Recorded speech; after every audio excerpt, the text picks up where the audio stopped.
Bonjour à tous, je m'appelle Aileen et j'ai 16 ans. Est-il arrivé dans votre vie que de gros problèmes aient une issue très inattendue et positive?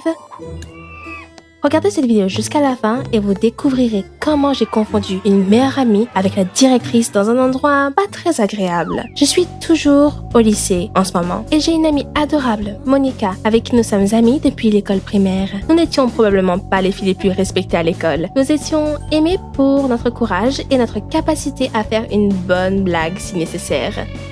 Il faut toujours plaisanter.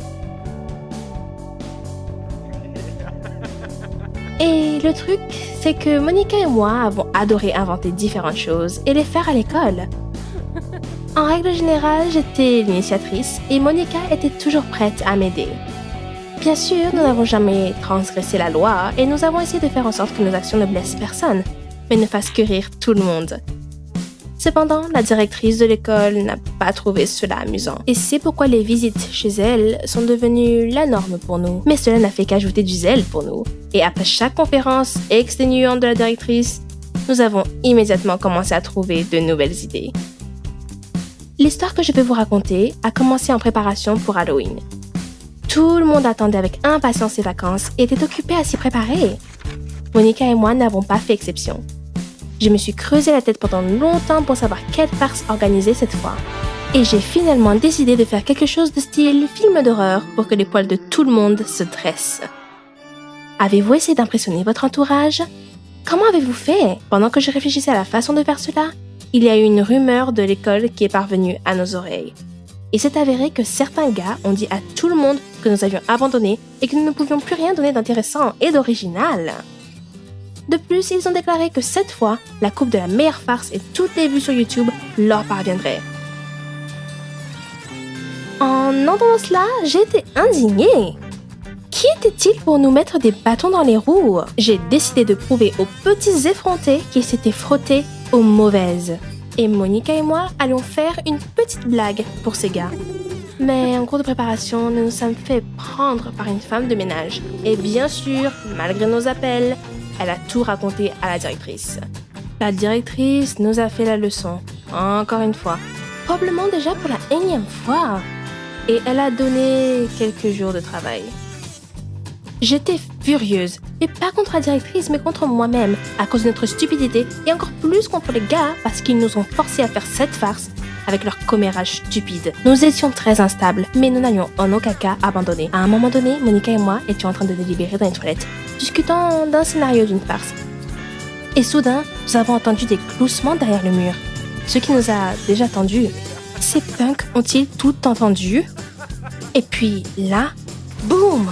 Quelqu'un a mis des ordures dans les toilettes et une bombe. Tout autour, y compris Monica et moi, était complètement inondé de cette boue puante. Je voulais aller au lavabo, mais j'ai vu qu'il y avait une grande foule de gens qui entraient dans les toilettes, ce qui bloquait le passage.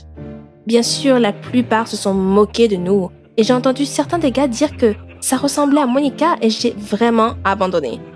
Ce fut un échec terrible avec une humiliation publique.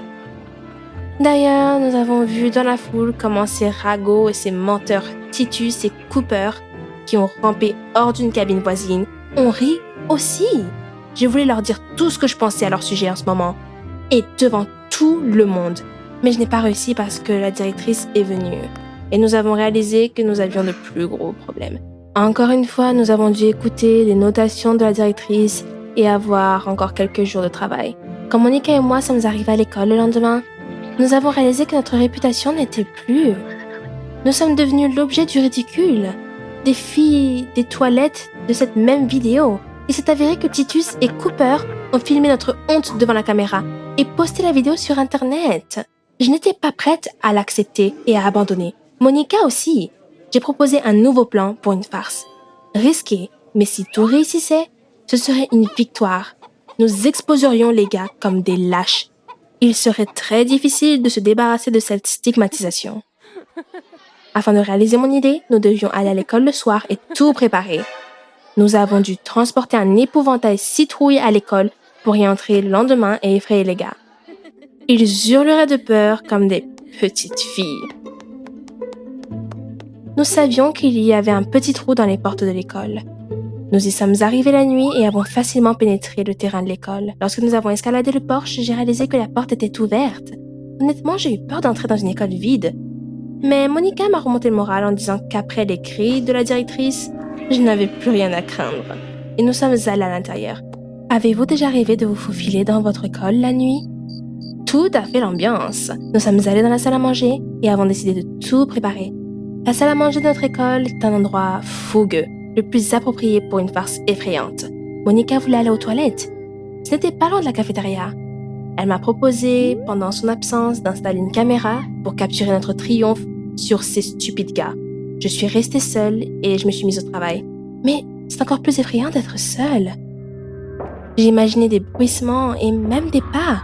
Et moi, incapable de faire face à cette peur, je me suis précipitée pour rattraper Monica et j'ai viré dans les toilettes comme une flèche. J'ai pris une lampe de poche et j'ai vu les jambes sortir du bas de la cabine. Monica ne bougea pas et ne fit aucun bruit. J'ai ri nerveusement et j'ai décidé que Monica voulait me faire peur. J'ai décidé de ne pas attendre et de lui faire peur en premier.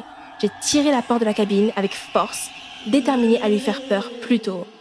Mais dans la cabine, j'ai vu la directrice les yeux ronds de peur. Elle a crié et mes mains tremblantes se sont précipitées pour fermer la porte. Monica s'est mise à hurler et me fixa, ainsi que la porte derrière laquelle on apercevait les pieds de la directrice. Monica m'a attrapé la main et nous avons quitté l'école. Nous avons couru aussi vite que possible et nous sommes arrêtés à un pâté de maison plus loin pour se reposer. Il s'est avéré que je me suis trompée de toilette de peur et je suis tombée sur celle de la prof. Tellement stupide. Nous nous sommes tenus au milieu de la rue et nous nous sommes regardés en silence pendant un moment, réalisant que nous étions foutus. La directrice ne laisserait jamais passer ça. Elle nous expulserait de l'école et nous aurions de gros problèmes avec nos parents. Le lendemain, nous sommes arrivés à l'école, comme on dit, les jambes tremblantes. Toutes nos pensées portaient sur une chose, le moment où la directrice nous appellerait. Et cela s'est passé pendant l'une des leçons. La directrice parla étonnamment calmement, mais son visage laissa échapper toute sa colère.